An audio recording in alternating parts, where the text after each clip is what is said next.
Au début régnaient les ténèbres. Et soudain, le Big Bang a donné naissance à des éléments dont l'expansion est infinie. Le temps, l'espace et la matière.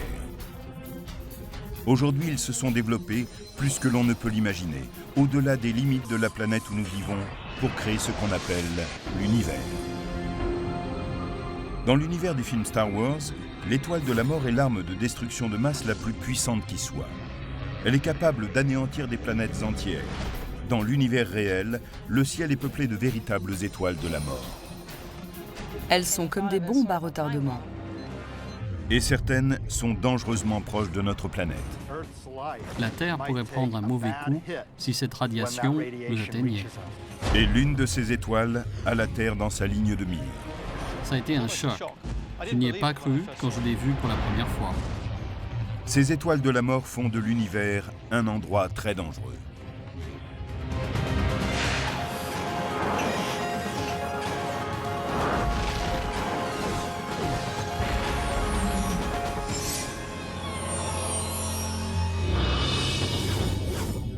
À des milliers d'années-lumière de la Terre, une étoile supermassive est sur le point de s'auto-détruire.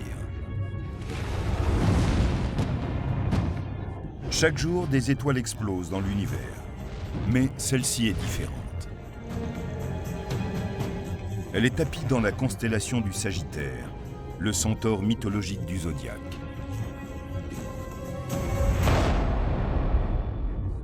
Cette étoile, du nom de WR104, à la force destructrice, pourrait prendre comme cible notre fragile planète bleue et émettre des radiations létales qui enflammeraient la couche d'ozone qui nous protège.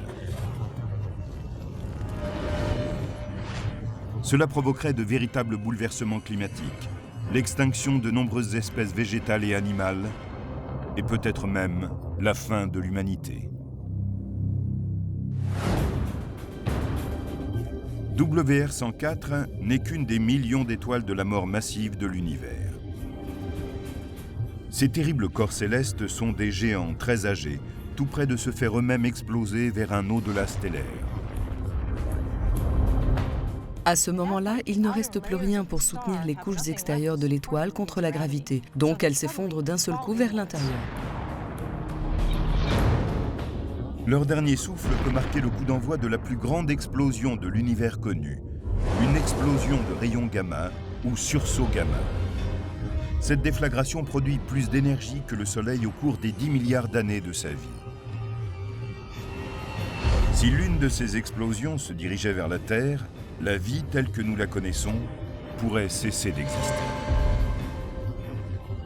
Voilà ce qui pourrait arriver avec WR104, ce qui fait réellement d'elle une étoile de la mort. Dans le film Star Wars, l'étoile de la mort est l'arme de destruction ultime. Cette étoile prédatrice est de la science-fiction, mais la réalité est bien plus effrayante. Dans la réalité, une étoile de la mort est une étoile qui explose et souffle des planètes proches par sa radiation mortelle. C'est bel et bien une étoile de la mort. On connaît aussi WR104 sous le nom d'étoile Wolf-Rayet. Ce sont les plus vastes de l'univers. Ces objets imposants, 30 fois plus grands que notre Soleil, sont les plus grandes étoiles de l'univers. Chacune d'entre elles compte les années qu'il nous reste avant l'apocalypse. Découverte en 1867 par les astronomes français Charles Wolf et Georges Rayet, les étoiles Wolf-Rayet sont des gangsters de l'univers. Les étoiles ont une devise: vivre vite, mourir jeune et laisser un cadavre qui présente bien. Plus elles sont grandes, plus elles vivent vite, et plus elles vivent vite, plus leur fin est violente. Elles brûlent extrêmement vite leur carburant nucléaire et épuisent tout ce qu'elles possèdent. Par conséquent, elles ne vivent pas très longtemps, quelques dizaines de millions d'années tout au plus. Elles sont faciles à découvrir. Ce sont de véritables dinosaures du royaume stellaire. Elles sont immensément puissantes. Au cours de l'année 2000, l'astronome australien Peter Tuthill commença à étudier WR104, qui est situé à quelques 8000 années-lumière de la Terre. Cette géante était étrangement différente des autres. L'équipe de Tothill nota immédiatement l'immense nuage de poussière qui l'entourait. Il était 20 fois plus large que le système solaire entier. Nous savions qu'il y avait de la poussière autour de WR104. C'était une véritable énigme, car c'est un peu comme trouver un flocon de neige en enfer. Il y avait là un mystère que nous voulions résoudre. Pendant 6 ans, à l'observatoire Keck d'Hawaï, Peter Tothill créa une image composée de plusieurs photos prises à l'aide d'un appareil à infrarouge. Cela donne une incroyable séquence en accéléré. WR104 émet un superbe panache spiralé de poussière. C'était presque un choc. Je n'y ai pas cru quand je l'ai vu pour la première fois. Je ne pensais pas que les étoiles pouvaient ressembler à des spirales. Je n'en avais jamais vu dans les livres. Il nous fallait essayer de comprendre comment une étoile pouvait produire cette élégante queue. Tothill découvrit que si WR104 produisait cette étrange spirale de poussière, c'est qu'en fait, elle n'était pas seule. Elle tourne en orbite avec une autre étoile plus petite, dans ce qu'on nomme un système binaire. Les deux étoiles éjectent des masses de particules chargées, appelées des vents stellaires. Ils ne sont pas rares dans l'univers. Notre propre Soleil crée un vent solaire qui s'étend au-delà des planètes extérieures. La différence est que dans un système binaire, quand les vents produits par deux étoiles entrent en collision, les gaz sont comprimés et l'on a une création de poussière et de suie. Mais qu'est-ce qui pousse cette poussière à former une spirale aussi magnifique ? Prenons l'exemple d'un système d'arrosage automatique. C'est une excellente comparaison avec les phénomènes physiques qui se développent dans ces systèmes binaires de vents entrant en collision. Nous avons modifié le système d'arrosage pour qu'il n'envoie qu'un seul jet. Ce jet d'eau unique représente le flot constant de particules de poussière produit par les vents stellaires qui entrent en collision. Dans le système de WR104, comme les deux étoiles sont constamment en orbite l'une autour de l'autre, un mouvement circulaire s'ajoute au courant de poussière. La première idée est que l'eau se déplace en cercle, mais en fait, le système d'arrosage automatique envoie le jet en ligne droite. Les gouttelettes d'eau, même si elles se déplacent loin du robinet, créent un arc qui se développe en spirale avec la rotation.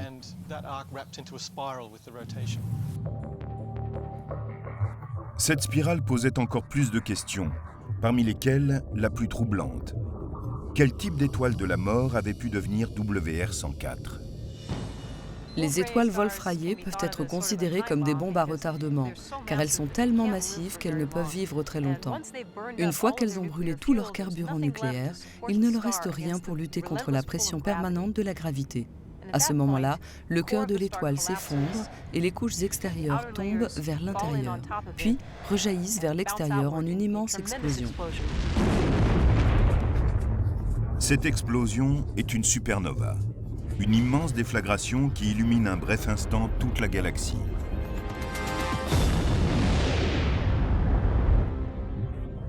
Wolf-Rayet 104 deviendra une supernova au cours des quelques centaines d'années à venir.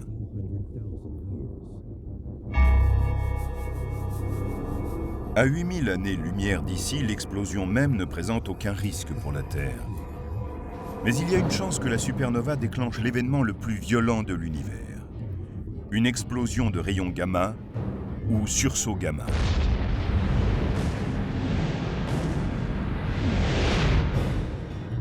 Seules quelques étoiles de la mort donnent naissance à un sursaut lorsqu'elles explosent en trous noirs.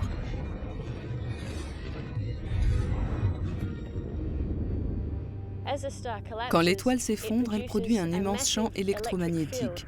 Et en un instant, l'énergie de ce champ magnétique est transformée en particules de matière et d'antimatière, qui entrent ensuite en collision les unes avec les autres et génèrent une énorme émission d'énergie. Ce sont les rayons d'énergie les plus puissants du spectre électromagnétique. Ils sont plus dangereux que les micro-ondes, l'énergie infrarouge et même les rayons X.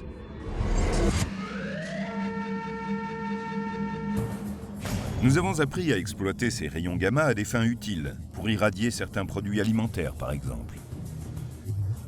Grâce aux rayons gamma, l'industrie agroalimentaire peut éliminer les micro-organismes, les bactéries, les virus et les insectes. Mais on utilise une quantité très faible de rayons, qui n'a rien à voir avec celle qui est libérée dans un sursaut gamma stellaire.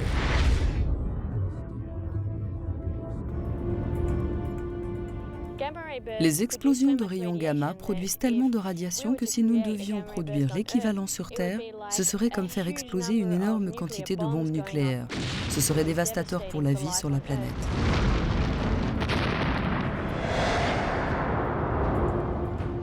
Ce qui est le plus important pour nous, c'est de savoir dans quelle direction se dirige le feu du sursaut gamma. Quand elle s'effondre, l'étoile se transforme en un disque dense et aplati, et les seuls orifices libérés de matière d'étoile sont les pôles des axes de rotation. Vous n'avez que deux régions relativement ouvertes vers les pôles. C'est dans ces directions que le matériau peut être éjecté, car il y rencontre assez peu de résistance. Ce récipient de yaourt peut nous permettre une comparaison avec ce qui se passe dans une explosion de rayons gamma. Je vais le lancer, et à cause des parois du récipient, le yaourt ne pourra pas sortir dans ces directions. Mais comme le haut du pot est ouvert, le yaourt va gicler vers le sommet. Regardez ce qui se passe. Le yaourt est allé gicler tout droit. Il ne pouvait pas partir sur les côtés, car il était bloqué par les parois du pot. C'est ce qui se passe pour le sursaut gamma. Notre préoccupation majeure est de connaître la direction dans laquelle va s'enflammer l'explosion de rayons gamma.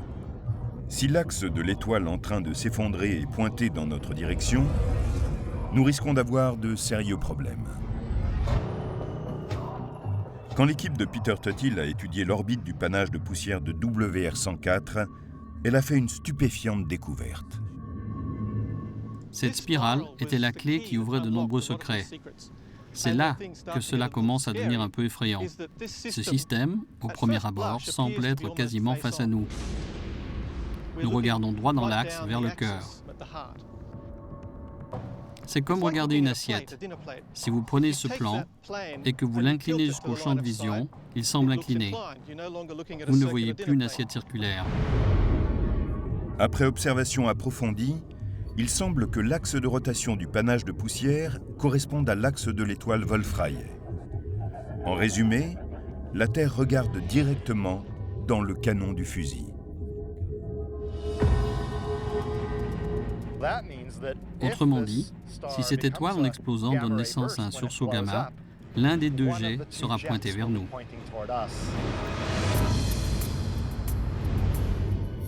La magnifique spirale de Wolf-Rayet 104 apparaît soudain messagère de malheur.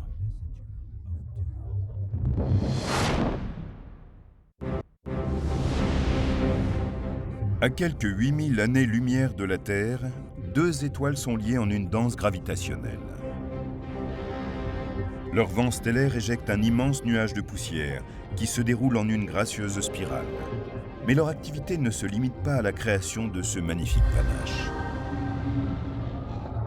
La plus grande des deux, Wolf-Rayet 104, est une étoile massive sur le point d'exploser en supernova. Les spécialistes en sont certains. La vraie question est de savoir si elle libérera un sursaut gamma, l'émission d'énergie la plus puissante de l'univers.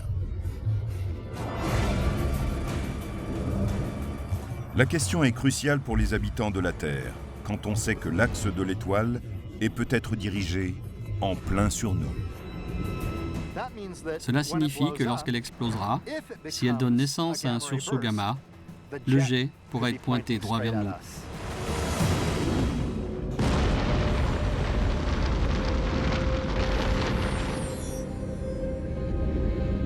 Dans la constellation du Sagittaire, WR104 compte les heures avant sa destruction. Ce sont les astrologues romains qui, il y a 2000 ans, l'ont baptisé de ce nom qui en latin signifie « l'archer ». On peut se demander si les anciens se doutaient de ce que nous découvrons aujourd'hui. Pouvons-nous faire quelque chose contre cet archer? WR-104 peut être considéré comme une flèche pointée dans notre direction, prête à être décochée. Les astrophysiciens ne sont pas tous d'accord. Le rayon bien centré d'un sursaut gamma peut-il parcourir d'aussi grandes distances dans l'espace? Le 23 avril 2009, le télescope spatial Swift, en orbite autour de la Terre, a enregistré un sursaut gamma à 13 milliards d'années-lumière de la Terre, à la limite de l'univers visible.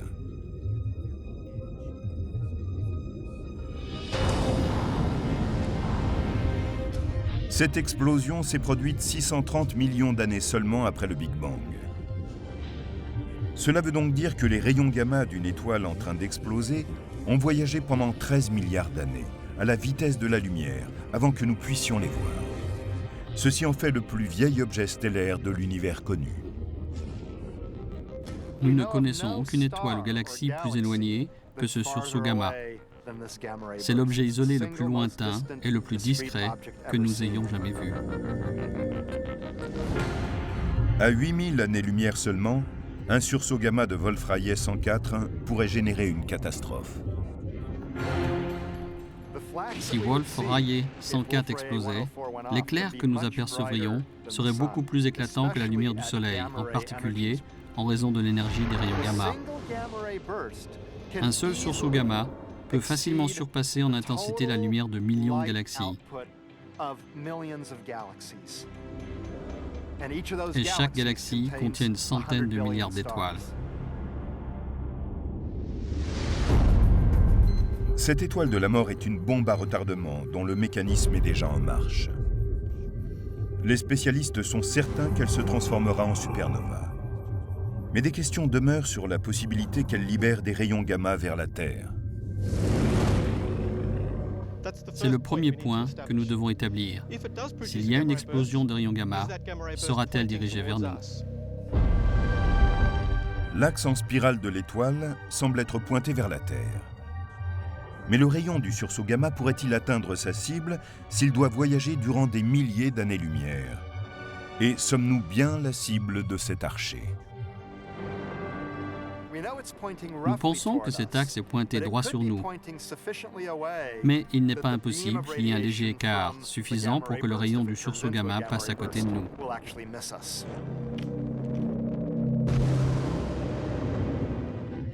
Mais si l'étoile et la Terre sont bien alignées, une seule puissante explosion d'énergie pourrait transformer notre couche d'ozone en un enfer radioactif.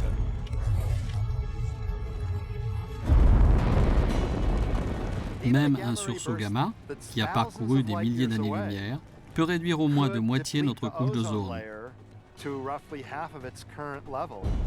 Cela ne tuera pas toutes les espèces, mais pourrait provoquer ce qu'on appelle une extinction de masse. C'est-à-dire que, d'un seul coup, une grande partie des espèces vivantes disparaîtraient de la planète.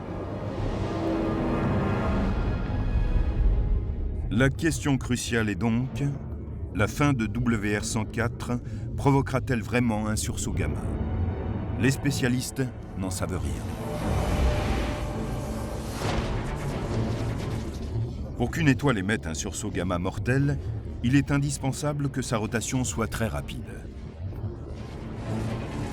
Les étoiles tournent toutes sur leur axe, mais certaines étoiles massives peuvent tourner très rapidement. L'énergie développée pour la rotation de l'étoile est un des éléments à l'origine du sursaut gamma. Si on arrive à ralentir cette étoile tournant à toute vitesse, avant qu'elle n'arrive à l'étape du sursaut gamma, on désamorce la bombe.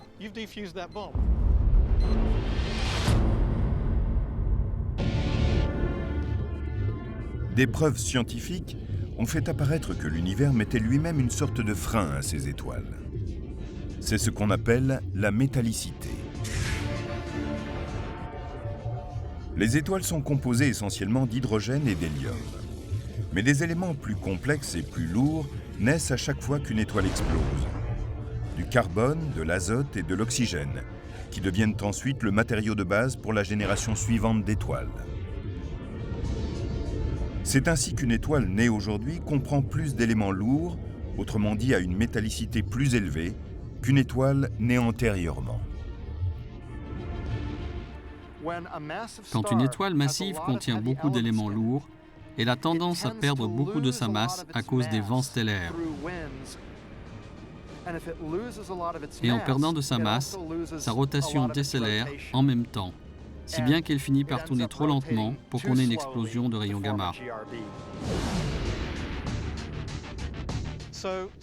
Les étoiles Wolf-Rayet, qui explosent aujourd'hui et émettent toutes ces bombes, ont une spécificité. Elles explosent toujours en supernovae, mais elles sont beaucoup moins nombreuses à produire un sursaut gamma.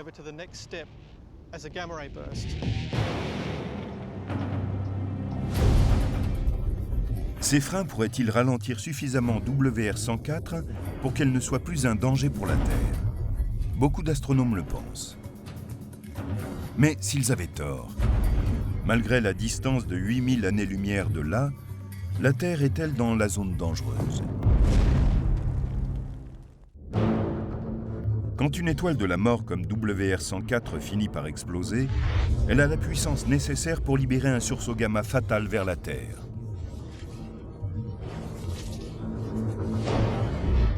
On pense que cette étoile est à environ 8000 années-lumière de la Terre. Est-ce assez proche pour qu'un sursaut gamma cause des dégâts sur notre planète? Entre 5000 et 8000 années-lumière, on est dans une zone dangereuse. Les formes de vie terrestre pourraient passer un mauvais quart d'heure si cette radiation nous atteignait. Si cette étoile était 2 ou 3 fois plus loin, nous serions sans doute en sécurité. Et s'il était 2 ou 3 fois plus proche, nous aurions des raisons de trembler. Nous sommes juste à la limite où il se pourrait qu'il se passe quelque chose. Mais nous ne retirerons certainement pas dans notre sommeil. Environ tous les milliards d'années, il se produit un sursaut gamma assez proche et pointé vers nous pour que nous devrions nous en inquiéter. Des étoiles de la mort de toute taille peuplent l'univers. Mais elles ne sont pas les seuls objets capables d'exercer une telle violence. L'univers est aussi le domaine d'autres galaxies de la mort, comme 3C 321, aussi connue sous le nom de galaxie de l'étoile morte. 3C 321 est une galaxie qui comporte en son milieu un trou noir géant, dont la masse équivaut à des millions de fois celle du Soleil. Juste à la limite du trou noir, le bouillonnement chaotique des champs magnétiques et de la poussée gravitationnelle a mis le feu à un jet de particules de haute énergie. Ces jets ne sont pas courants, mais celui-ci frappe avec force son voisin le plus proche. Le cas de 3C 321 est très intéressant, parce qu'il s'agit d'une autre galaxie située à 20 000 années-lumière. Les étoiles de cette galaxie ont été bombardées par les particules et le rayonnement de l'un de ces jets. Dan Evans, astrophysicien spécialiste des rayons X, a suivi à la trace la galaxie de l'étoile de la mort et sa violence, depuis le centre de contrôle du satellite à rayons X Chandra, situé près de Boston. Les trous noirs font de drôles de choses, mais très peu d'entre eux émettent ces jets puissants, ces particules, et il est encore plus rare que des galaxies comme 3C 321, la galaxie de l'étoile de la mort, frappent une galaxie compagne. La galaxie compagne est à 20 000 années-lumière de là.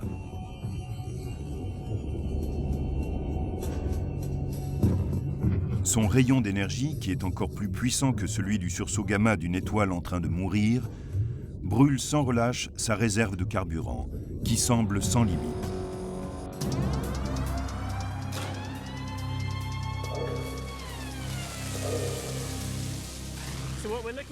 Ce que nous voyons ici est ce qu'il y a de plus proche sur Terre de la galaxie de l'étoile de la mort 3C 321. Un jet surgit du trou noir à une vitesse proche de celle de la lumière et elle devrait normalement se propager sur une distance d'environ 1 million d'années-lumière. Mais dans le cas particulier de 3C 321, le jet frappe le côté de sa galaxie compagne du coup, il se fractionne, se tord, se courbe et il provoque toutes sortes de dégâts. De même que ce bâtiment détourne le jet d'eau, les planètes et les étoiles de la galaxie victime détournent la plupart des particules qui l'agressent. Ce jet est en fait un puissant rayon d'énergie et de particules. Celles-ci sont chauffées à de très hautes températures, si bien qu'elles forment un plasma. Le plasma est un mélange d'électrons très chauds et d'ions canalisés en un jet par l'immense champ magnétique du trou noir. Les jets qui sortent à toute allure des trous noirs possèdent une énergie incroyable. Ils peuvent accélérer les particules au point d'émettre de la lumière et peut-être même des rayons gamma. Et ces rayons sont incroyablement puissants. Et ils ont une très longue durée de vie. Selon certaines estimations, le jet d'énergie de la galaxie de l'étoile de la mort s'est enflammé il y a environ 2 millions d'années. Pour alimenter ce feu, 3C321 a simplement dévoré une galaxie entière. Cela demande beaucoup de carburant. Actuellement, nous pensons que ce qui s'est passé, c'est qu'il y a eu une fusion antérieure. Une autre galaxie est tombée dans une galaxie principale. On trouve en effet un magnifique couloir de fumée qui signifie qu'une galaxie a déjà été mise en pièces et qu'au cours de l'événement, la masse a été précipitée dans le trou noir. Après avoir épuisé la réserve de particules de plasma d'une autre galaxie, la galaxie de l'étoile de la mort doit énergiser d'une manière ou d'une autre les particules qui se présentent alors comme un jet. Les trous noirs possèdent de puissants champs magnétiques et tourbillonnent à grande vitesse. Ce sont deux éléments qui permettent d'enflammer les particules. Les spécialistes pensent que le fait que les jets brûlent dans une certaine direction est en relation avec la poussière et le gaz qui encerclent le trou noir. Dans une galaxie active comme 3C321, qui possède en son centre un trou noir supermassif, on a un anneau de matériaux semblable à ce beignet qui l'entoure. Dans ce cas, des particules de haute énergie, situées près du trou noir, ne peuvent pas en émerger à travers l'anneau, sur le même plan que la galaxie. Elles ne peuvent sortir que le long de l'axe, où il y a relativement peu de matériaux obstructifs. Malheureusement pour la galaxie compagne, elle est située juste devant le centre de l'anneau. Et la zone d'impact du jet énergétique agit comme une explosion puissante, avec un effet de dispersion. C'est comme un coup de feu cosmique. Le problème du jet de particules à haute vitesse et de la radiation frappant une plus petite galaxie qui se trouve à 20 000 années-lumière, c'est que ce jet est assez vaste pour englober un grand nombre d'étoiles dans cette galaxie. Toutes créatures d'une planète tournant autour des étoiles de cette galaxie sont alors en sérieux danger.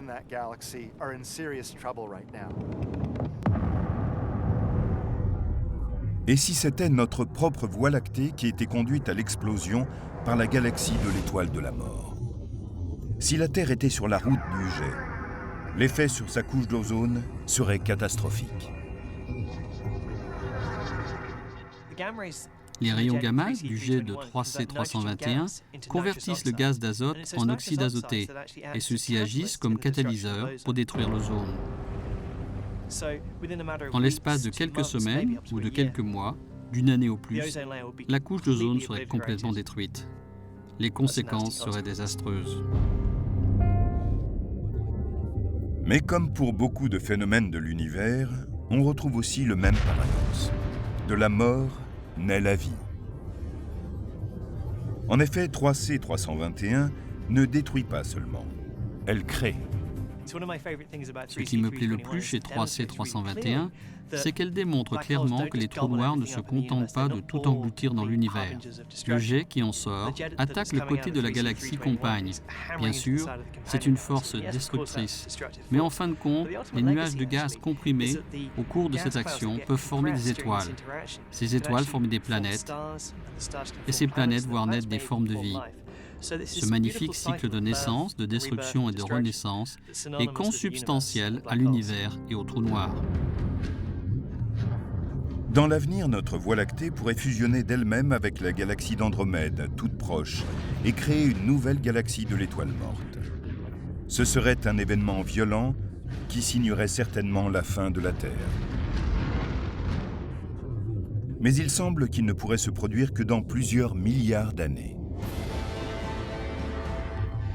D'autres dangers stellaires traversent à très grande vitesse notre galaxie. Ce sont les étoiles hyper véloces. Rien ne peut les arrêter.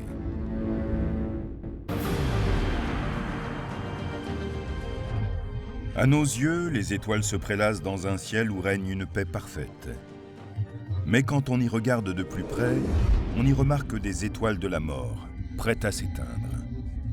Et ces monstres sont loin d'être paisibles. Une étoile brûle tout l'oxygène de son noyau et le convertit en hélium. Pour cela, elle doit être assez massive pour pouvoir brûler cet hélium et le convertir en des éléments plus lourds comme le carbone, l'oxygène et l'azote. Ce processus libère une énorme quantité d'énergie. Cette fusion produit une énergie analogue à celle libérée par une bombe à hydrogène.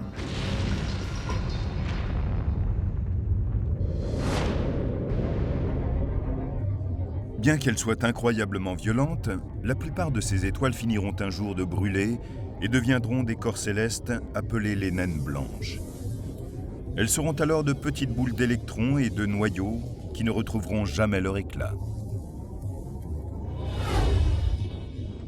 Mais certaines sont des étoiles supermassives, tellement pleines d'énergie qu'elles finissent en une explosion fantastique de supernova.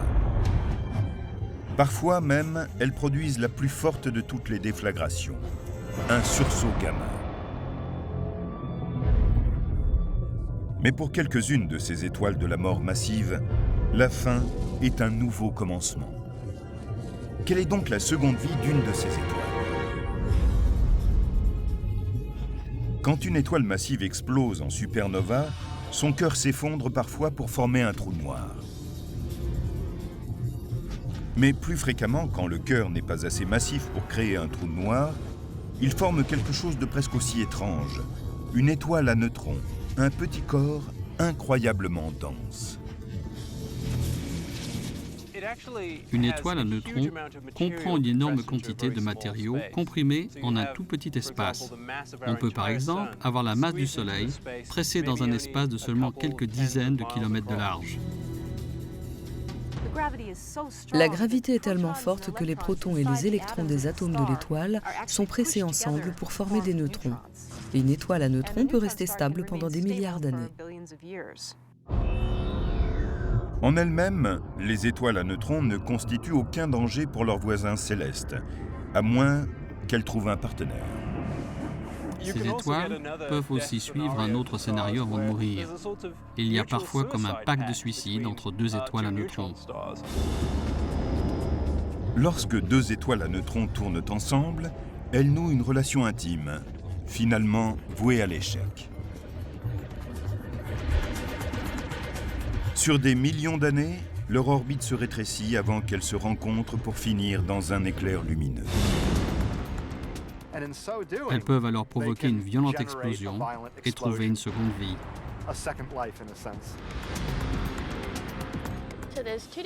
Il y a deux types de sursauts gamma. On rencontre aussi des explosions brèves d'une durée de moins de 2 secondes. Et nous pensons qu'elles sont produites par des étoiles à neutrons en train de fusionner. Les explosions brèves sont différentes des sursauts gamma, qui sont plus longs et produits par des étoiles massives en train de s'effondrer. Le sursaut gamma émis par deux étoiles à neutrons entrant en collision peut être bref, mais il n'en est pas moins très puissant. Son énergie équivaut à celle libérée par le Soleil au cours de toute sa vie, et ce, en moins de 2 secondes. Ce qui est inquiétant pour nous, c'est qu'il y a au moins 2 douzaines de systèmes binaires d'étoiles à neutrons en orbite dans la Voie lactée. Une explosion de rayons gamma très proche, dont le rayon serait pointé vers la Terre, pourrait entraîner des conséquences catastrophiques pour notre planète.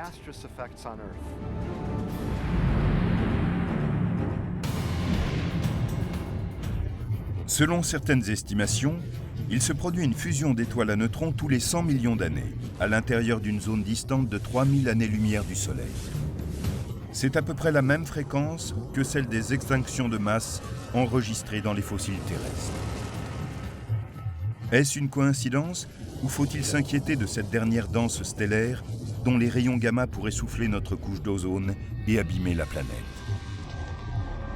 Les scientifiques n'ont pas encore la réponse.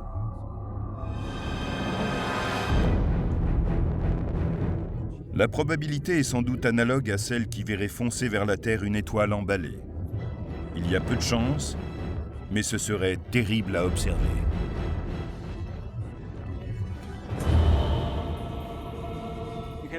Il est possible qu'un ensemble d'étoiles orbitant ensemble dans la même zone éjectent parfois l'une d'entre elles et qu'elles partent simplement de son côté.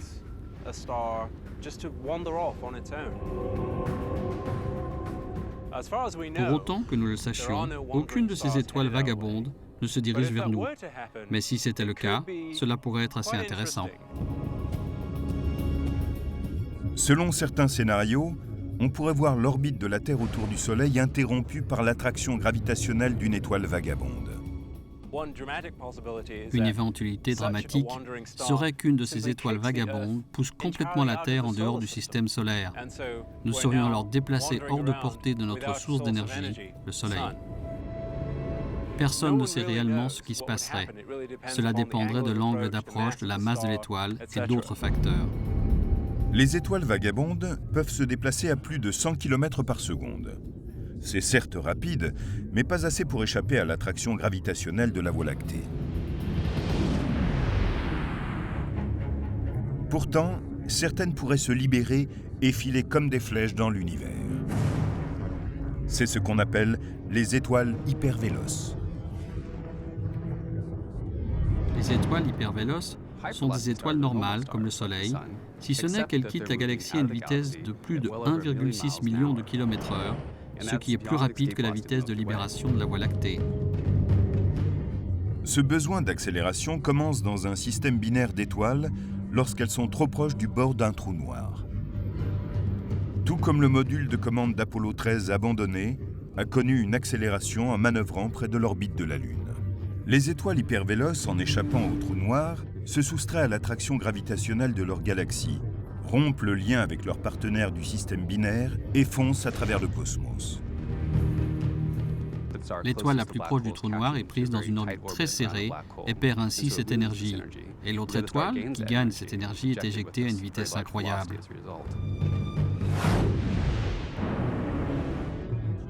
L'éjection d'une étoile hypervéloce ressemble à un effet de fronde.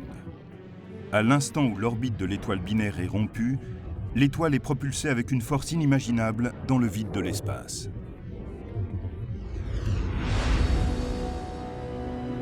Une fois éjectées de la Voie lactée, elles sont vouées à dériver dans les déserts de l'espace intergalactique. Il y a peu de chances que ces étoiles fassent des dégâts sur Terre. Par chance, la fin de ces étoiles hypervéloces se produira loin de notre système solaire. Ce sont les étoiles de la mort de notre propre zone sur lesquelles nous devons garder un œil. À l'échelle cosmique, leur fusion se produit rarement. Et nous sommes aux premières loges pour assister à leur destruction.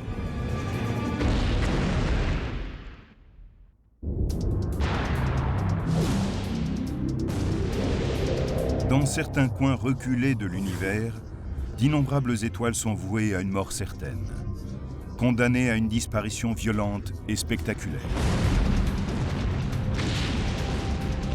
Plus près de la Terre, on trouve plusieurs dizaines d'étoiles, dans une zone qui couvre 20 années-lumière à partir de la Terre, dont quelques-unes s'apprêtent à mourir. Je pense que nous sommes en sécurité devant le danger que représente une supernova normale. Dans le cas des sursauts gamma, nous n'en sommes pas certains. Eta Carina est une étoile hypergéante 100 à 150 fois plus massive que le Soleil et 4 millions de fois plus lumineuse. En 1843, la pression accumulée déclencha une gigantesque éruption visible de la Terre. Mais l'étoile survécut et forma un nuage de poussière et de gaz appelé une nébuleuse. À 8000 années-lumière de là, nous serons aux premières loges pour assister à son anéantissement.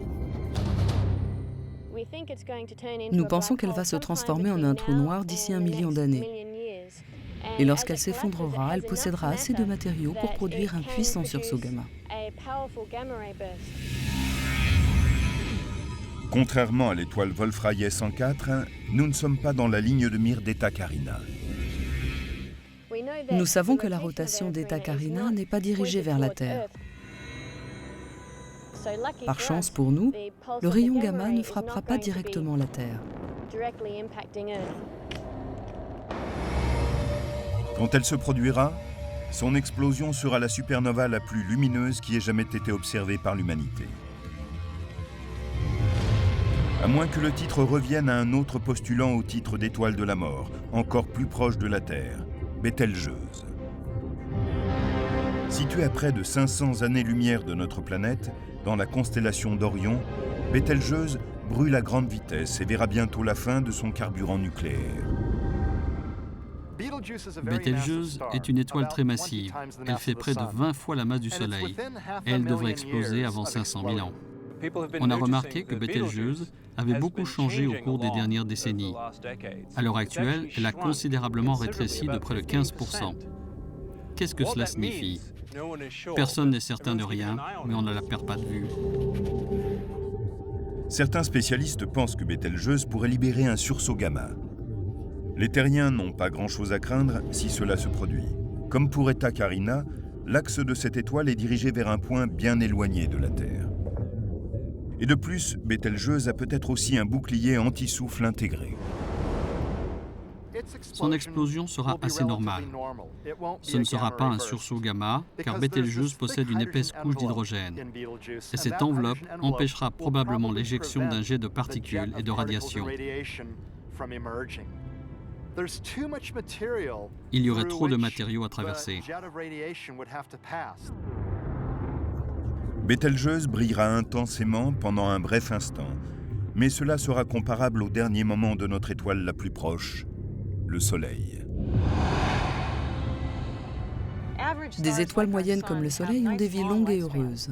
C'est une chance pour nous. Notre Soleil a déjà vécu environ la moitié des 10 milliards d'années qui lui sont prédits. Il a environ 4,5 milliards d'années. Il en est presque à la moitié. Certains spécialistes estiment que le Soleil est là pour encore 5 milliards d'années. Mais nos problèmes pourraient bien commencer beaucoup plus tôt. Le Soleil devient petit à petit plus lumineux et plus puissant. Dans 500 millions d'années, et a fortiori dans 1 milliard d'années, la Terre sera si chaude que les océans s'évaporeront. Nous ne disposons pas de 4 ou 5 milliards d'années pour nous inquiéter de ce problème. Nous devons nous en soucier à une échelle de centaines de millions d'années. Des milliards d'années après que le Soleil rendu la Terre impropre à la vie, il entrera dans sa dernière phase, celle de géante rouge. Il ne peut pas exploser en donnant naissance à une supernova, car il n'est pas assez massif. Mais la plupart des scientifiques sont d'accord sur le chapitre. Comme pour toute géante rouge, sa densité diminuera et le Soleil enflera, dévorant ses voisins les plus proches. Arrivé à l'étape de géante rouge, le Soleil entrera probablement en expansion et il engloutira Mercure, Vénus et peut-être même la Terre. Ce serait évidemment la fin de notre planète. De toutes les étoiles de la mort, celle qui serait le plus à même de détruire la Terre est le Soleil.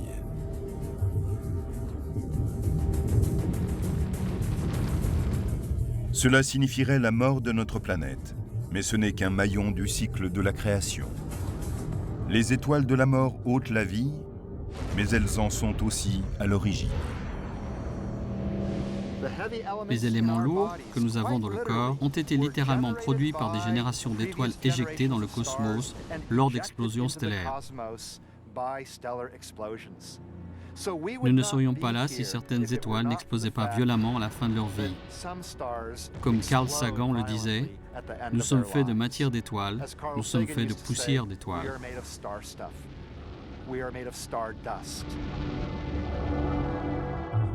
Les explosions se poursuivent et les éléments lourds éjectés seront peut-être à l'origine de nouvelles formes de vie, loin de la Voie lactée, sur une nouvelle planète bleue, dans un autre coin de l'univers.